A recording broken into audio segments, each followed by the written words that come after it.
The former Federal Commissioner for Information and South-South leader, Pa Edwin Clark, has endorsed the presidential candidate of the Labour Party, Peter Obi, as his choice for next month's presidential election. Pa Clark said that Obi as president will unite the country with his positive disposition and sincere approach towards the issue of restructuring. According to the other statesman, the next president of Nigeria must be educated and experienced, even as he made a case for the southeast of Nigeria to produce the next president. In its words, the zone has the necessary human capacity to provide leadership for the country. In a related development, Benue State Governor Samuel Ortom has gone public with his support of former President Olusegun Obasanjo's endorsement of Peter Obi, saying the Labour Party's candidate is poised to win this year's presidential election. Governor Ortom stated that if he were not a member of the People's Democratic Party, he would have personally led Peter Obi's campaign across the country. He noted that the president that Nigeria needs at this challenging time is one who understands the urgent need to unite the people and speedily initiate policies and actions to redirect the ship of state towards a path of growth and development. Still on that, Obasanjo endorsement, the presidency has reacted to an open letter written by the former president in which he said that Nigeria had performed poorly under President Muhammadu Buhari in the last 7.5 years. The presidency said that Obasanjo has no moral right to push such uncommon position. According to presidential spokesman Garba Shehu, the former president was being jealous because Buhari is ahead of him in terms of national development. In that New Year's Day open letter, Obasanjo has stated that Nigeria is faced with several challenges being made worse by visionless leadership and bad economic policies. He said Peter Obi has an edge over other candidates for the nation's top job, adding that his decision came after several interactions with the major contenders. But the ruling All Progressives Congress, APC, calls Obasanjo's endorsement of Peter Obi a worthless political move with no electoral value.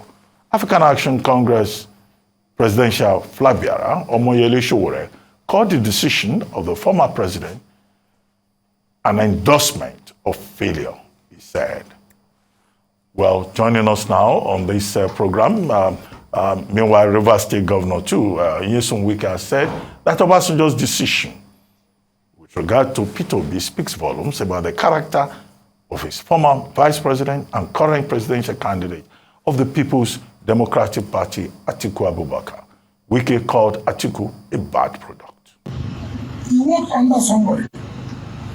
The person has recommended Nigeria as another person. Is it me? You don't call it recommendation. I work with somebody. Reacting to the Obasanjo endorsement story, the presidential candidate of the All Progressives Congress, Bola Tinubu, speaking during a rally in Benin, Edo State, has compared Obasanjo's endorsement of Peter Obi to the blind, leading the blind. He told the crowd that he has all it takes to revive Nigeria's ailing economy and promised to make Edo State an economic hub. They don't know how to think and perform. I know it. I did it in Lagos.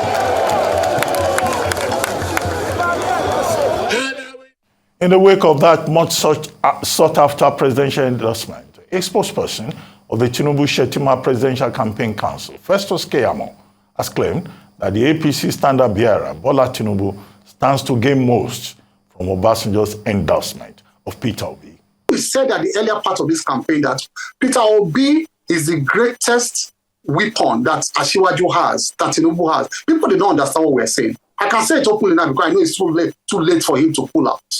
I can say it openly, but Peter Obi is the biggest reason Asiwaju will win this election. And, you know. We're now being joined by Akin Osuntokun, Director General of the Obi Dati Labour Party's Presidential Campaign Council. Welcome to the program. Thank you. Osuntokun, good to have you here. Well, first time we'll be seeing since your appointment. I guess congratulations are in order. But you listened to that detailed report of the endorsement by President Obasanjo, by Ike Clark, by Samuel Ortom, by others, and the reaction that these endorsements are generated. In one instance, we're told that Obasanjo, Peter Obi is a case of the blind, leading the blind. Okay? And we've been told that President Obasanjo has no electoral value. In fact, the APC spokesperson, I think this must be Mr. Ononuga, said that, in fact, Obasanjo cannot recommend anybody even for councillorship in his own neighborhood. Okay? So what is the value of these endorsements? And what does it mean to your campaign? You know, it's funny that the presidential candidate of APC used that, the example that you just quoted, the blind leading the blind. It's a pathological citation. You are citing a pathological situation. And they are say that applies to him far more than anybody else. In terms of being pathologically deficient, this is what his campaign has been all through. You know, cognitive, the last guest here, talk about cognitive decline. You don't even need to look to come to that conclusion. So it's funny, kind of funny that you'll be saying that. Then of course, it's just that, you know, political language in Nigeria has become so perverse, you know, that it's difficult to make sense of who is saying what. And, you know, Tinubu's entourage, I don't know whether it was the first place he went for Obasanjo's endorsement some months ago. You all heard what he said there. They were even sneaking things into the newspaper about what he didn't say, to give an impression that he has endorsed his candidates. Now, the same candidate, the same people, came back 2 months earlier to say that the endorsement was worthless. So what did you go to do there in the first place? Why were you you went to the extent of leaking things that he did not say to give the impression that he has endorsed, until he himself had to react that he didn't endorse anybody. So the same people now are coming back to say, so that's what, and look at what Keyamo was saying, that Obasanjo's endorsement of Obi is a win for. Look, there should be parameters of acceptable political language, you know, vocabulary. People go to different that introduce confusion to people. Look, I don't have to be a campaign manager of Obi, right?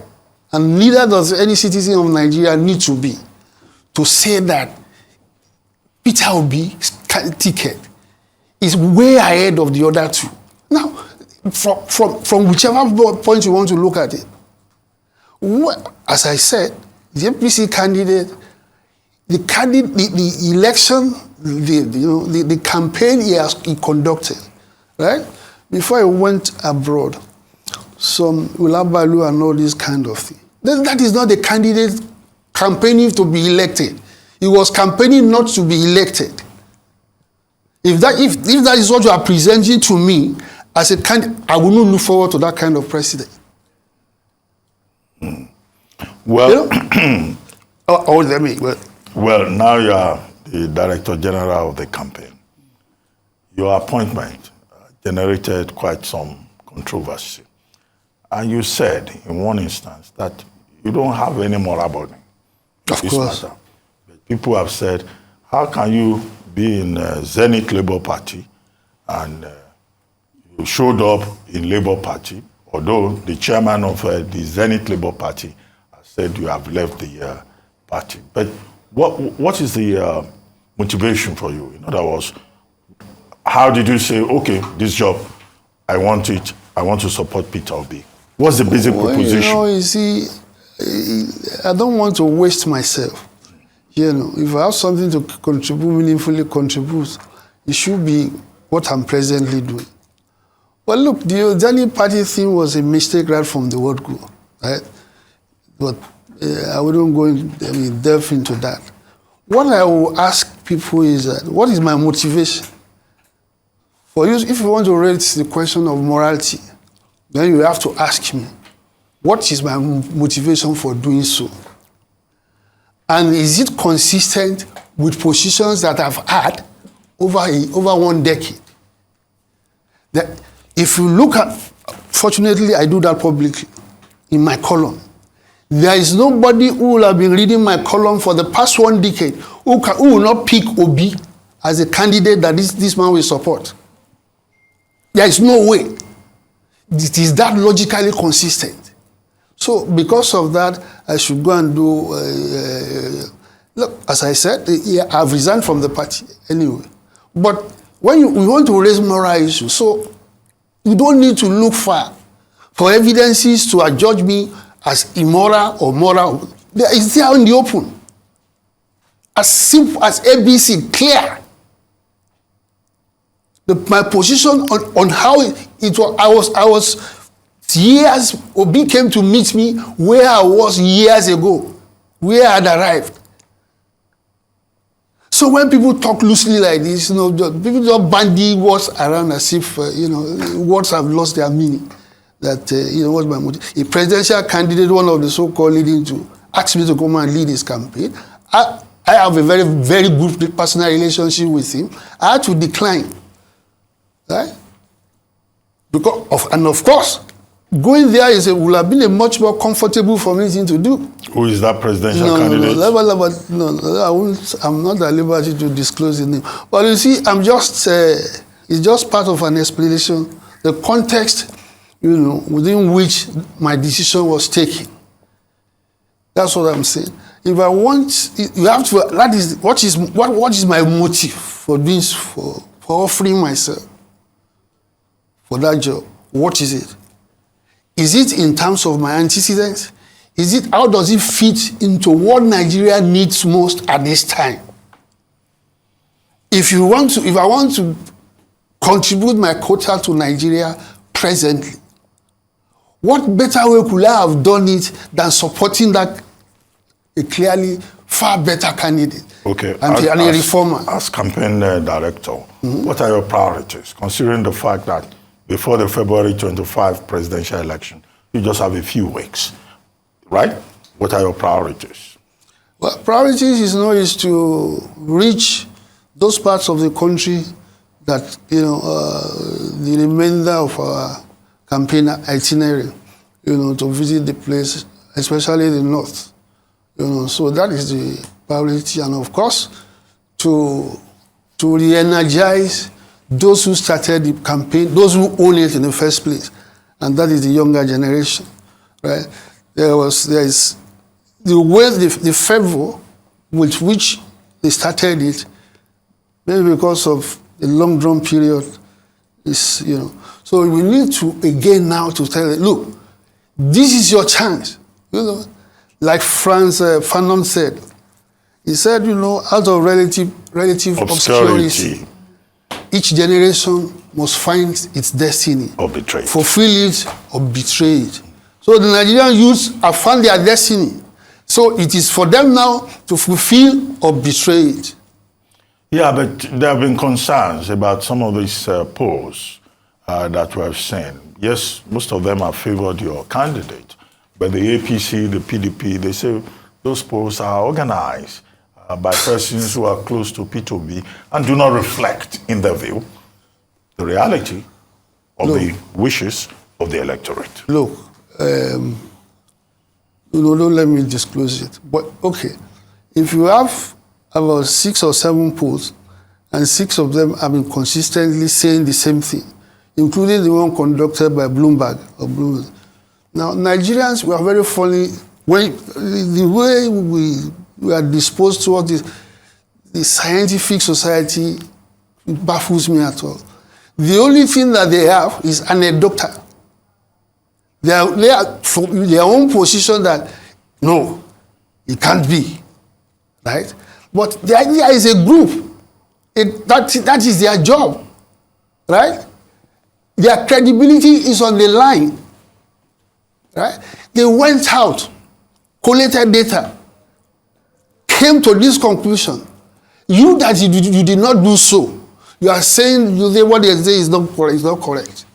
It is look. Okay, the guest before me now, they did not say I'm obedient.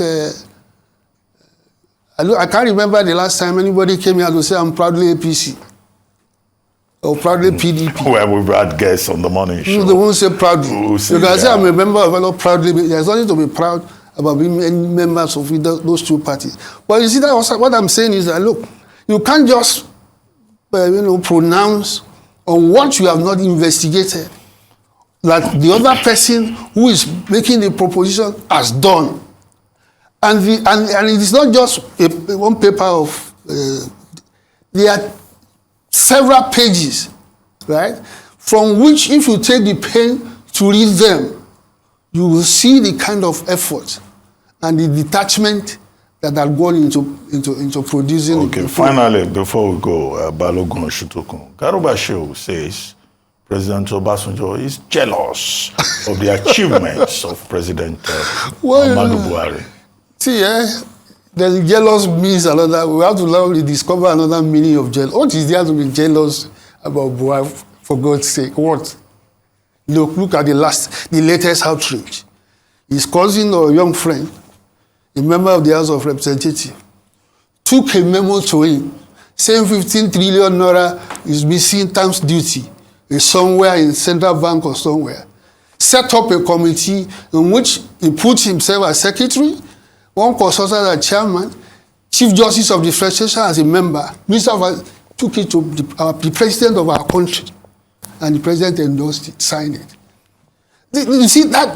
Look, when these things like it is so obvious that you think that is this a product of thinking of logic? Look, and apart from that, one of the things that amazes me most is that this president kept saying that from 1999 to 2015, 2015, the average price of oil per barrel was $400, right? Now, you can get the correct figure just by tapping your Google. It doesn't come here. He has said it over and he will say it with self-righteousness, with passion. Go and ask CBN, go and ask NPC. So now, I'm putting it to you.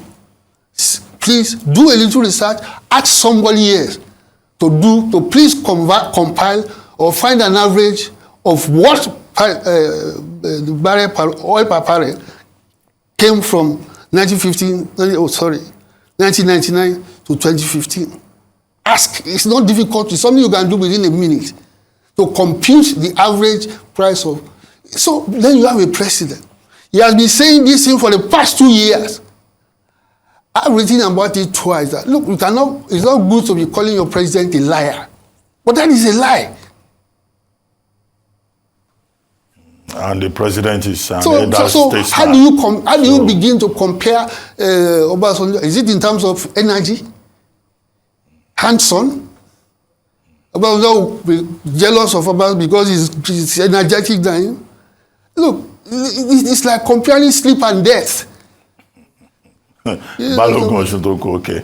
We'd like to thank you very much.